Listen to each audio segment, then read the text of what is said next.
Muito obrigado por escolher o Ministério de Vídeo e Áudio do Templo Batista Maranata.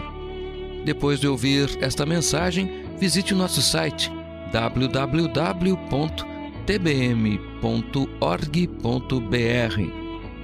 A nossa igreja oferece discipulado cristão, instituto bíblico e muitas oportunidades para o seu crescimento espiritual. Que Deus o abençoe. Maranata, ora vem, Senhor Jesus.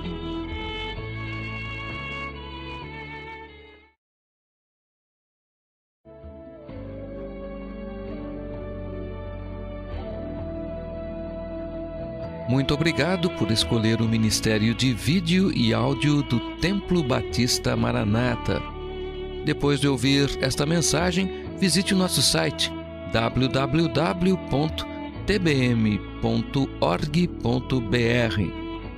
A nossa igreja oferece discipulado cristão, instituto bíblico e muitas oportunidades para o seu crescimento espiritual. Que Deus o abençoe. Maranata, ora vem, Senhor Jesus.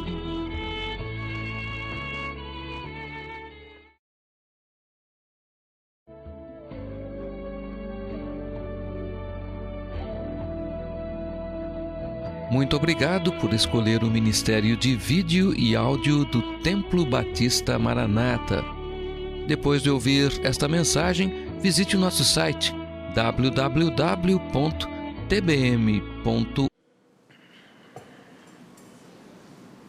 Coloque-se em pé aqueles que puderem, por gentileza. Eu vou ler 1 João capítulo 3, verso 14. Diz assim a palavra de Deus: Nós sabemos que passamos da morte para a vida, porque amamos os irmãos. Quem não ama seu irmão, permanece na morte. Senhor nosso Deus, nós viemos à tua casa hoje, dispostos a louvar e glorificar o teu nome. Cremos, ó Deus, que mesmo na nossa imperfeição, ó Deus, nós fizemos o nosso melhor ao Senhor, dizendo ao Senhor que nós estamos aqui dispostos a fim de que as pessoas saibam que nós te amamos como resultado do teu amor por nós. Nos ajuda, Deus, a compreendermos esse amor que é a marca da nossa vida e nos instrui na tua palavra nessa noite. Na dependência do teu Espírito Santo que nós oramos, em nome do Senhor Jesus Cristo que nos ama. Amém. Podem se assentar, irmãos. Amor, a marca do cristão. Nós falamos sobre o amor nessa manhã, e nós usamos os versos de João capítulo 13, versos 34 e 35, quando Jesus diz: um novo mandamento vos dou, que vos ameis uns aos outros como eu vos amei a vós, que também vós uns aos outros vos ameis. Nisto todos conhecerão que sois meus discípulos, se vos amardes uns aos outros. Aqui em 1 João nós lemos que todo aquele que nasceu de novo, ele ama os seus irmãos. Ou seja, o amor na vida do crente é uma marca natural de família. O que Deus quer fazer com a minha vida, o que Deus quer fazer com a sua vida? Você pode perguntar-se: qual é o alvo de Deus? Deus quer te tornar semelhante ao seu Filho Jesus Cristo. Todo salvo, ele está sendo transformado à imagem de Cristo. E o Senhor Jesus Cristo mesmo está dizendo que as pessoas reconhecerão isso se virem amor manifesto na nossa vida.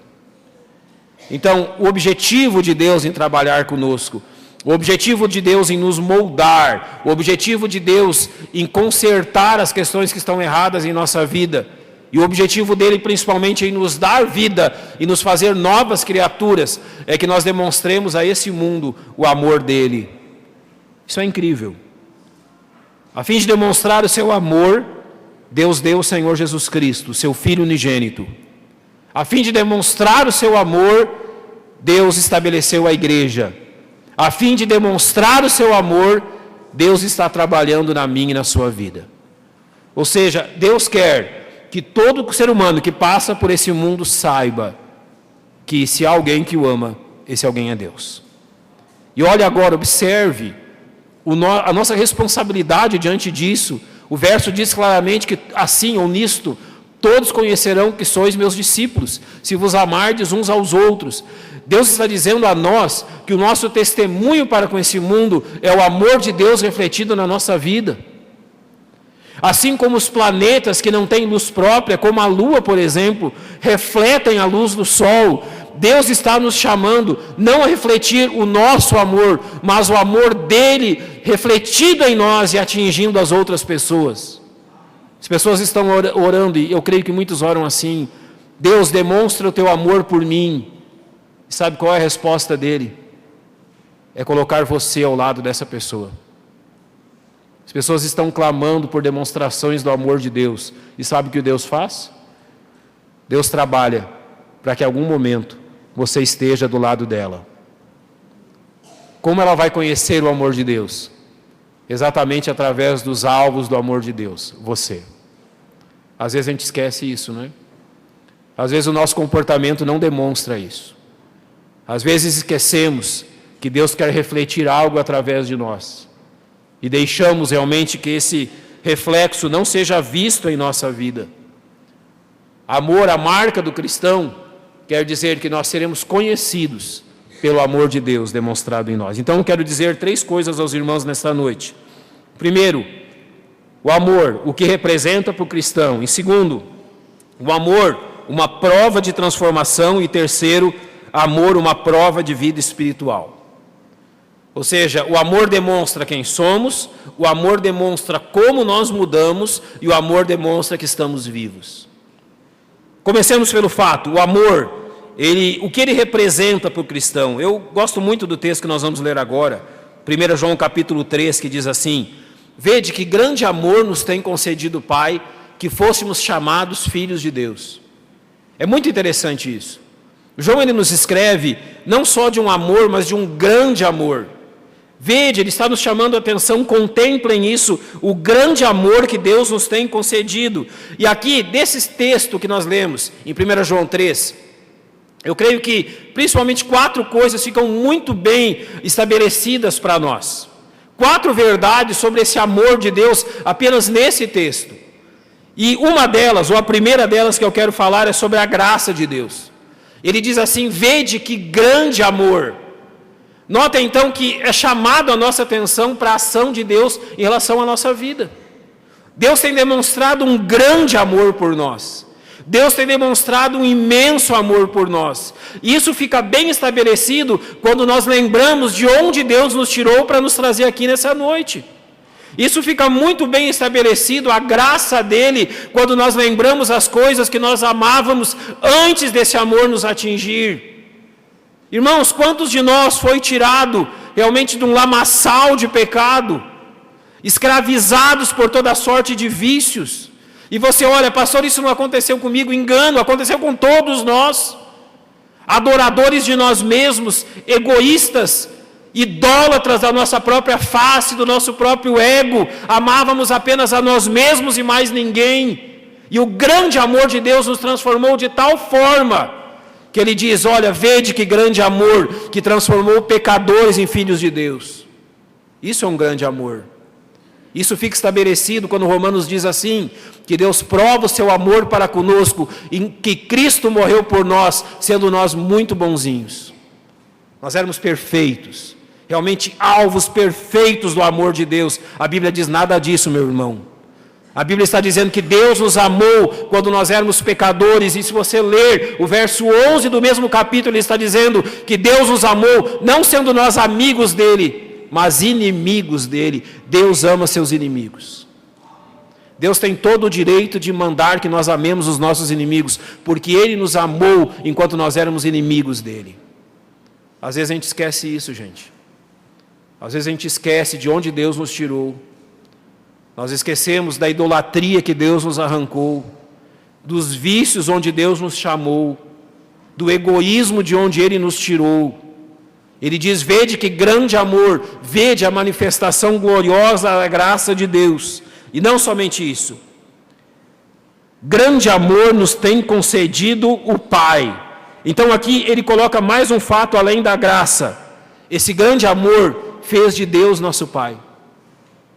As pessoas pensam assim, que todos os seres humanos são filhos de Deus. Nós não concordamos com isso. E nós não concordamos com essa visão porque a Bíblia não diz isso. A Bíblia diz que todos os seres humanos são criaturas de Deus, não filhos de Deus. A Bíblia diz claramente que filhos de Deus são aqueles que recebem Cristo e pelo seu poder são feitos filhos de Deus. Mas aqui está dizendo que esse grande amor nos tem concedido um Pai, Deus como nosso Pai. Então em Romanos Paulo diz assim, que não recebemos o espírito de escravidão para outra vez estarmos em temor, mas recebemos o espírito de adoção de filhos, pelo qual clamamos, Abba, Pai. A adoção de filhos é de filhos adultos, filhos que reconhecem em Deus o seu Pai. Você hoje pode orar dizendo, meu Pai, por causa do amor dele por você. A única razão por que você pode chamar Deus de Pai hoje é porque Ele amou você primeiro do que você amou Ele. Foi Ele que fez isso. Foi Deus que trabalhou para que nós orássemos hoje a Ele como nosso Pai. Foi Deus que se sacrificou amorosamente na cruz para que hoje nós disséssemos, Ele é o nosso Pai. Em terceiro lugar, o texto ainda diz, sermos chamados filhos de Deus, ou seja, não somente a graça de Deus, o fato de Deus agora ser nosso Pai, mas o fato que nós somos agora seus filhos. O amor de tal forma agiu em nossa vida que nós agora somos filhos dele, não mais apenas criaturas dele, mas filhos desse Deus amoroso. Então o texto diz, mas a todos quantos o receberam, deu-lhes o poder de serem feitos filhos de Deus, aos que creem no seu nome. Notem agora o efeito do amor de Deus em mim e em você.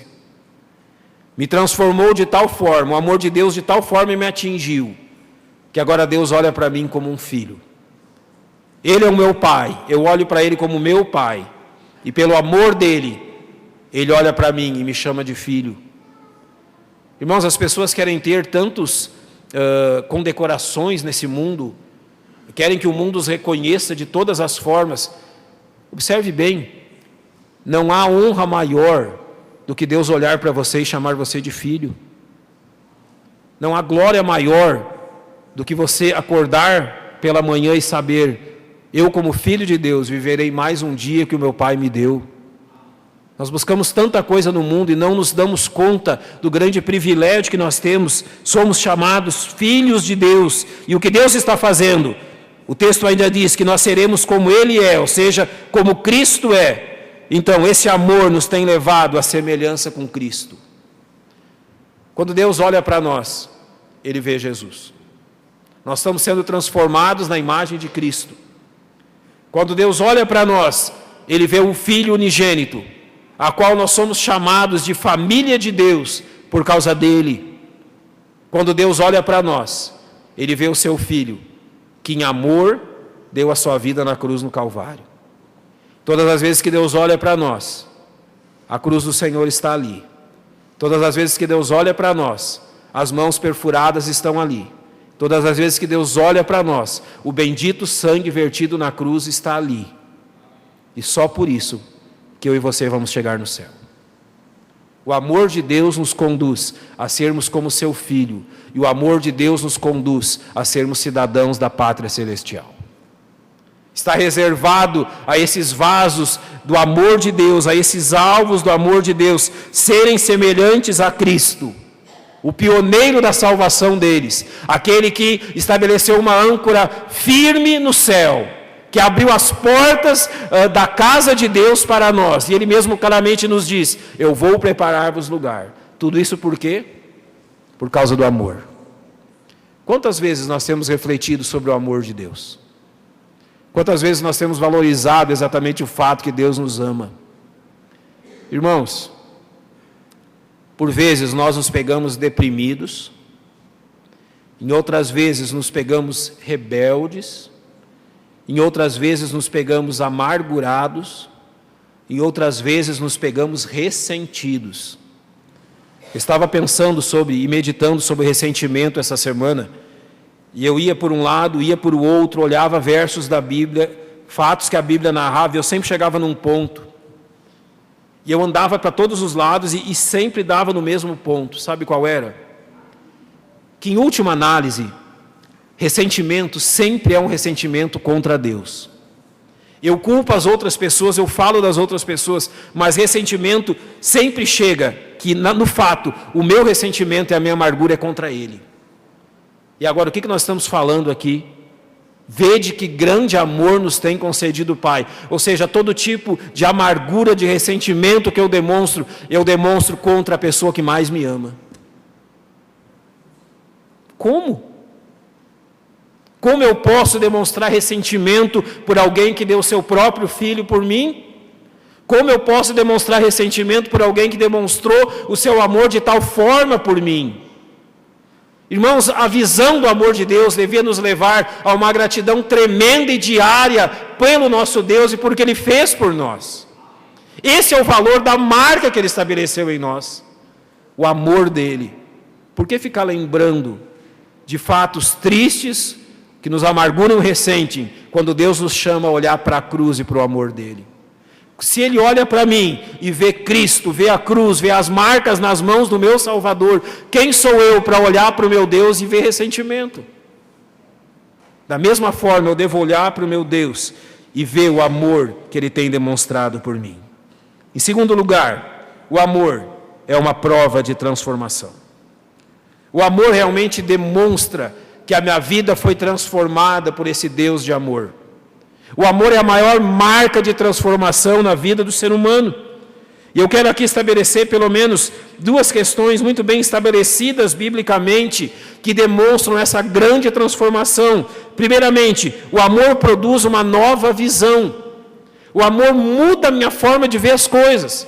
A partir do momento que eu reconheço o amor de Deus, a partir do momento que eu reconheço que Deus me ama e que Ele deu seu Filho na cruz por mim, a partir do momento que eu reconheço que aquilo que eu merecia era a condenação eterna ao inferno, mas Deus, na sua imensa graça, no sangue de Jesus Cristo derramado na cruz do Calvário, Ele me perdoou os pecados. Isso tem que mudar a minha visão de ver as coisas.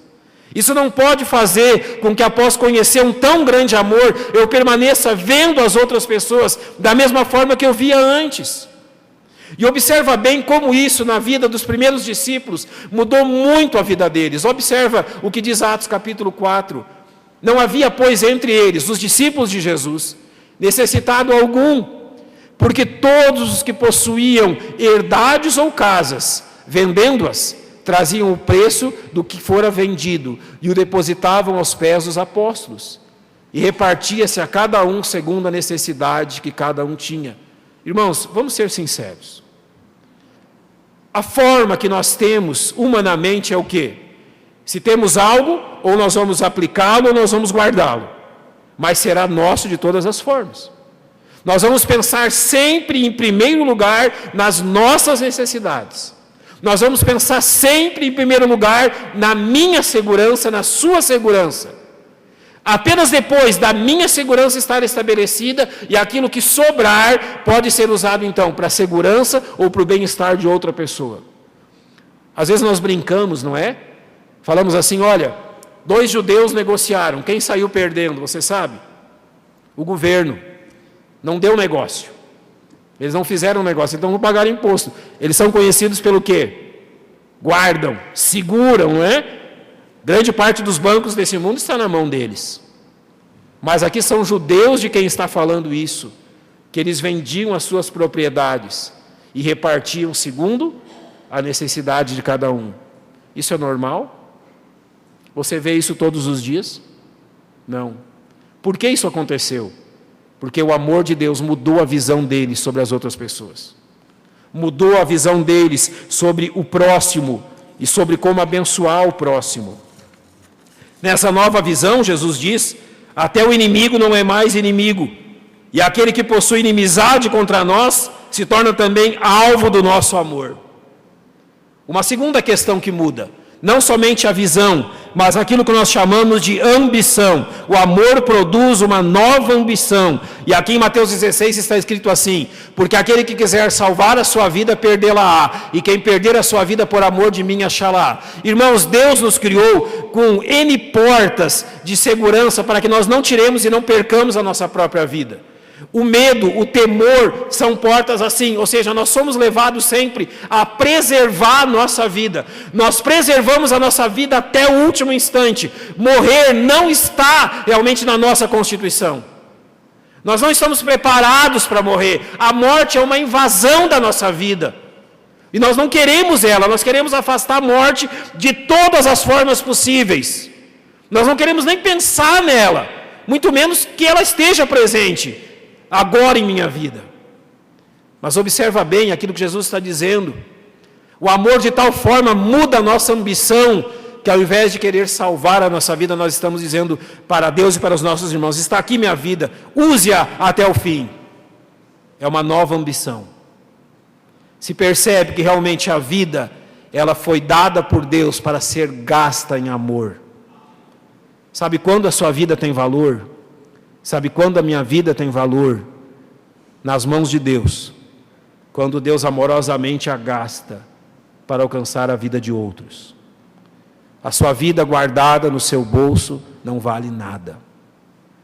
Mas a sua vida nas mãos de Deus tem o valor do amor de Deus. Pense bem nisso. Observe esses 4 versos agora. 1 Coríntios 10, 24. Como isso se aplica?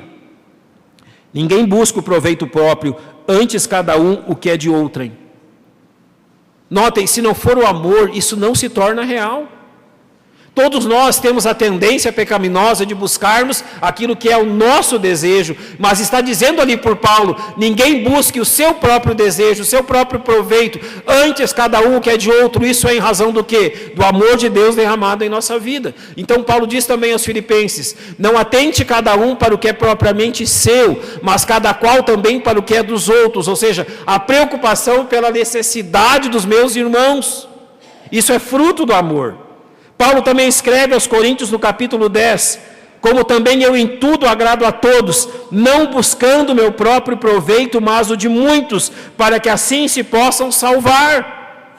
E finalmente o texto em 2 Coríntios diz, usando a pessoa do Senhor Jesus: porque já sabeis a graça de nosso Senhor Jesus Cristo, que sendo rico, por amor de vós se fez pobre, para que pela sua pobreza enriquecesseis. Sabe o que acontece ali? Jesus Cristo toma a nossa pobreza e no lugar dá a riqueza de glórias dele. Jesus Cristo se fez pobre por amor de nós. Jesus Cristo nasceu numa família pobre, num lugar pobre. Ele se fez pobre por amor. O amor, irmãos, traz uma nova ambição na nossa vida. O amor traz uma nova visão de ver as coisas. Mas principalmente, o amor derruba essa mancha do egoísmo que Deus vê em mim. Se tem uma coisa que nos torna realmente feios, vou usar essa palavra, para não usar outra, é quando Deus olha para a minha vida e Ele vê apenas egoísmo. Deus, Ele não poupou o seu Filho por amor de nós. E por vezes nós não somos capazes de fazer absolutamente nada por aqueles que estão ao nosso lado. Às vezes Deus olha para a minha vida, para a sua vida, e Deus só vê egoísmo, egoísmo e egoísmo. E é como se Deus, eu fico imaginando, se nessa hora Deus nos ligasse, você atendesse o telefone e está o nosso Deus lá no telefone do outro lado da linha. O que Deus diria? Eu acho que Deus diria exatamente 2 Coríntios 8, 9. Você simplesmente ouviria assim: porque já sabeis a graça de nosso Senhor Jesus Cristo, que sendo rico, por amor de você se fez pobre, para que pela sua pobreza, você enriquecesse. Deus simplesmente diria isso, e mais nada. Não seria o suficiente para quebrantar o nosso coração? Para quebrantar de vez o egoísmo que tão fortemente está ligado ao nosso coração pecaminoso. Em terceiro lugar, o amor é uma prova de vida espiritual. E eu cheguei até esse ponto para exatamente agora nos levar a uma análise da nossa própria vida. Eu gostaria que você prestasse muita atenção no que vai ser dito agora e você analisasse a sua vida em particular. Não olhe para mais ninguém agora. Olhe só para você. Seja egoísta agora, certo? Seja egoísta, olhe só para você agora. Não fique pensando no marido ou na esposa, no seu filho ou em alguém, no pastor. O pastor que está pregando aqui é tão fraco e defeituoso como você, não tem nada melhor do que você. Ou seja, eu tenho que olhar para a minha vida também e consertar o que está errado e fazer o que Deus quer que eu faça. Então, nessa análise do amor como uma prova de vida espiritual, eu gostaria que você pensasse profundamente na sua vida agora, porque a Bíblia nos diz assim: nós sabemos que passamos da morte para a vida porque amamos os irmãos. Quem não ama seu irmão permanece na morte. Isso é uma verdade profunda. Nós sabemos, nós temos certeza que passamos da morte para a vida. Olha bem a força desse versículo, porque amamos os irmãos. Deus está dizendo assim: nós sabemos porque passamos da morte para a vida, porque fazemos coisas incríveis, maravilhas, sinais. Não é isso que Deus está dizendo. Deus está dizendo assim: nós sabemos que passamos da morte para a vida, por quê? Porque o amor está presente. E ele diz claramente assim: quem não ama seu irmão, e agora ele é definitivo, ele está dizendo: olha, é isso, quem não ama seu irmão, o quê? Permanece na morte. Então olha bem para a sua vida agora. Eu vou dizer algumas coisas que a Bíblia diz, 6 delas apenas, para nós pensarmos. A primeira: o amor é uma prova de qual reino nós pertencemos. A Bíblia claramente diz em Colossenses 1,13: o qual nos tirou da potestade das trevas e nos transportou para o reino do Filho do seu amor. Só há 2 reinos nesse mundo, o reino da luz e o reino das trevas. Só há 2 senhores nesse mundo, o Senhor Jesus Cristo ou Satanás. Só há 2 caminhos nesse mundo, ou o caminho apertado ou o caminho espaçoso. Só há 2 portas nesse mundo, uma porta realmente apertada pelos quais os salvos entram, ou uma porta espaçosa onde passa a grande multidão de pessoas desse mundo. Simplesmente Deus está dizendo: me diga o caminho que você está andando. Deus está dizendo assim: olha, observe bem qual é o reino que você representa, porque a salvação, ela muda a nossa cidadania. Eu brinquei com os jovens esse dia, eu achei alguma coisa para ser eu disse para eles: eu sou um ex-gaúcho, eu não sou mais gaúcho. Eu sou aquilo que Filipenses está dizendo, um cidadão dos céus. É lá a minha pátria. Não tenho pátria nenhuma nesse mundo, estado nenhum nesse mundo. A minha pátria é o céu, e lá é o lugar que eu vou. Eu tenho que se identificar com aquela pátria que me espera em breve. Então, Deus está nos perguntando através do amor: qual realmente é a sua pátria? Qual é realmente o seu país? Eu não estou perguntando se nós somos gaúchos, goianos, mato-grossenses ou paranaenses. Eu estou dizendo, ou nós somos dessa pátria celestial, ou nós somos dessa pátria terrena e amaldiçoada. Uma pátria que será destruída pelo pecado e pela ira de Deus, ou uma pátria que subsistirá eternamente pelo amor de Deus. O amor, ele floresce apenas no reino da luz. Você já tentou criar uma flor, vamos usar uma orquídea, sem luz?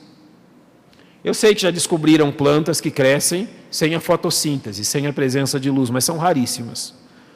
A grande maioria das flores que conhecemos florescem na luz. Assim, o crente, ele só pode florescer no reino da luz. A qual reino você pertence? Em segundo lugar, o amor é uma prova que não somos crentes temporários, porque 1 Coríntios 13 diz: agora, pois, permanecem a fé, a esperança e o amor, estes 3, mas o maior desses é o amor. Ele está dizendo que há 3 fatos permanentes na nossa vida, 3 dons permanentes: a fé, a esperança e o amor, e o maior destes é o amor. Então agora, o que Deus está nos perguntando a mim e a você é: aquilo que eu dei permanentemente é visto na sua vida? Deus está olhando para mim e para você e perguntando: a marca permanente é uma marca real em você? Você está demonstrando a marca que eu estabeleci para os meus filhos? Questões que permanecem.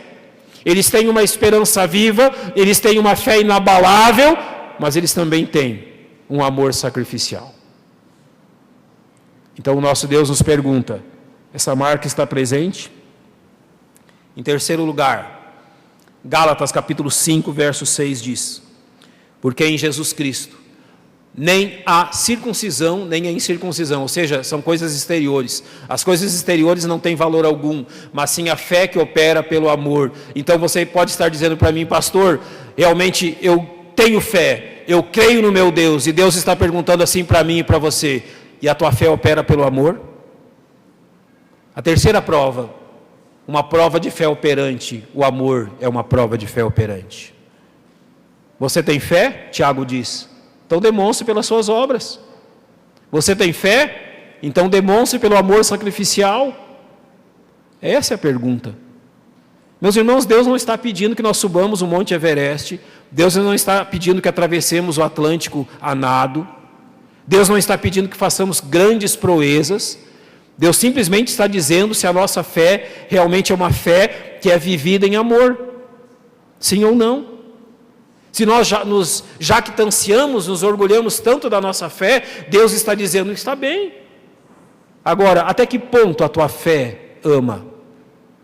Até que ponto a tua fé é capaz de amar aquele que está ao teu lado? Em quarto lugar, temos mais 3. O amor é uma prova de salvação. João 5,24 diz assim: na verdade vos digo que quem ouve a minha palavra e crê naquele que me enviou, tem a vida eterna, não entrará em condenação, mas passou da morte para a vida. Primeiro João disse assim, que todo aquele que ama sabe que passou da morte para a vida. E agora aqui, Jesus está dizendo que quem crê nele, passou da morte para a vida. Em suma, amor é uma demonstração que eu realmente fui salvo.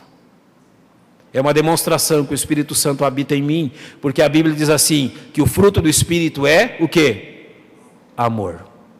Só o Espírito Santo pode gerar amor na nossa vida. Só o Espírito Santo pode gerar esse dom tão precioso. Se ele não estiver presente, não haverá amor. Mas é pela presença dele que nós amamos. Então, quando eu amo, eu sei que o Espírito Santo está presente e eu sei que ele é o selo da minha salvação. Por quê? Porque a minha vida tem sido um instrumento de amor de Deus, do amor de Deus na vida de outros. Em quinto lugar, o amor é uma prova de discipulado. O texto que nós lemos no início: nisto todos conhecerão que sois meus discípulos, se vocês realizarem grandes milagres, se vocês realizarem enormes façanhas, se vocês destruírem e vencerem todo esse mundo. Não. Nisto, todos conhecerão, ninguém pode poder negar isso, todos conhecerão que sois meus discípulos. E Deus pede uma coisa tão simples de nós: se vos amardes uns aos outros. Notem que essa demonstração que nós estamos seguindo o Senhor Jesus, ela é extremamente simples. Muito simples. Jesus não exigiu dos seus discípulos que eles fizessem coisas incríveis. Ele simplesmente disse assim para eles: olha, amem uns aos outros como eu vos amei, e assim as pessoas saberão que eu estou presente na vida de vocês. Sabem dos nossos principais problemas? Nós estamos querendo determinar como Deus tem que fazer com a gente. Qual é o formato que Deus tem que nos fazer, ao invés de simplesmente colocarmos nas mãos dele e dizer: Senhor, faça de mim como tu queres. E sabe o que Deus vai fazer em primeiro lugar se você fizer isso? Deus vai derramar amor na sua vida, pela vida daqueles que estão perto de você. Você não vai sair por aí falando línguas, você não vai sair por aí curando as pessoas, você não vai sair por aí realizando milagres ou maravilhas. Simplesmente as pessoas que estão ao seu redor vão dizer: olha, alguma coisa incrível aconteceu com ele.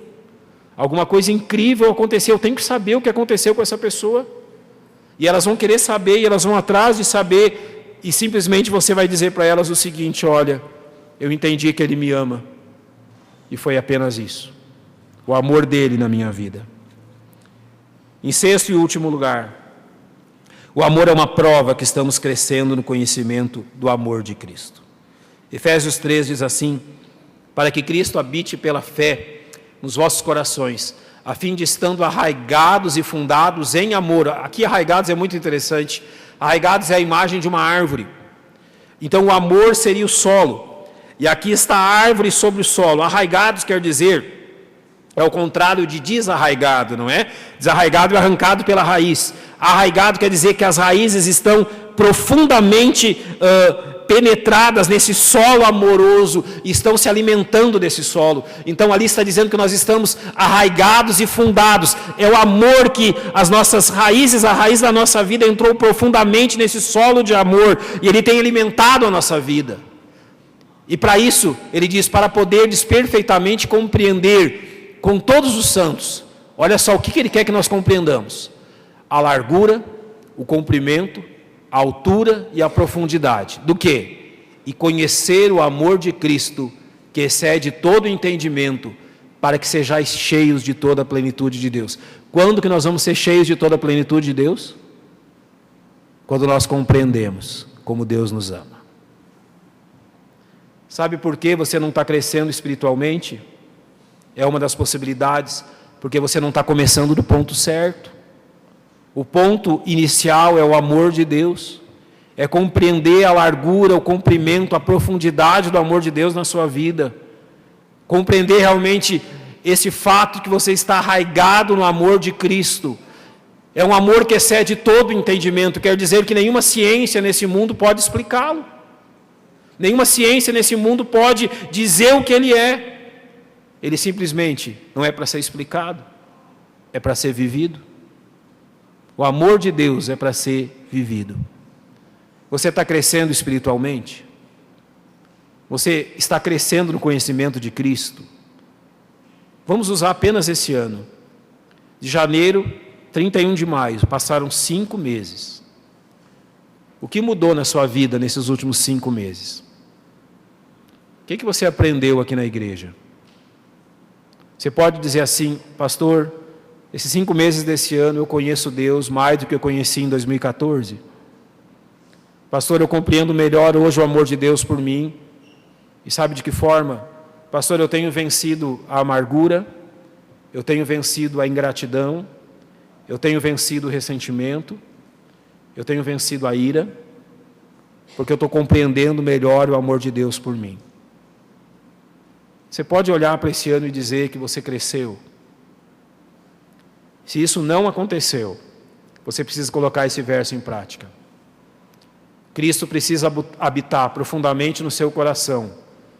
Você precisa estar arraigado e fundado nele em amor, a fim de compreender realmente esse amor que excede todo o entendimento, a fim de que você seja cheio de toda a plenitude de Deus.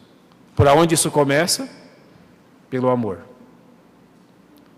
Para nós terminarmos, as pessoas podem vir a esta igreja, podem vir à nossa igreja e ver uma música muito bem executada. Isso é muito bom, isso é necessário. Elas podem vir à nossa igreja e talvez ouvir uma mensagem, creio que ouvem, mensagens muito bem fundamentadas na palavra de Deus. Eles podem vir à nossa igreja e ver uma igreja muito bem estruturada, muito bem organizada, tudo funcionando sempre no seu lugar. Isso é muito importante. Todas essas coisas são importantes. Mas quando elas saírem daqui, o que elas têm que levar na mente delas é a verdade que Deus ama elas. E como que elas descobriram isso? Elas descobriram isso ao olhar para mim e para você. Eles têm que olhar para a nossa igreja e entender que Deus nos amou e deu o seu Filho por nós. E a nossa ânsia para que eles também saibam disso tem que ser visível. As pessoas têm que vir à nossa igreja e ver nos nossos olhos, nas nossas atitudes, desde o boa noite do porteiro até que você se despeça delas. Elas têm que sair convictos daqui, da convicção que Deus dá, que o Espírito Santo dá, que realmente Deus lhes ama e Jesus Cristo morreu pela salvação delas. Elas têm que sair daqui convictos que o que nós queremos que elas saibam é que Deus ama e deseja salvar a vida delas. Se as pessoas saem daqui sem saber disso, nós não cumprimos o nosso papel.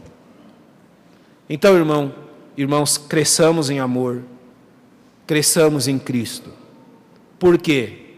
Porque dessa forma todos nós vamos ser abençoados, as nossas famílias vão ser abençoadas e as pessoas que estiverem em nosso meio também serão abençoadas. Feche os seus olhos, vamos orar. E antes da oração...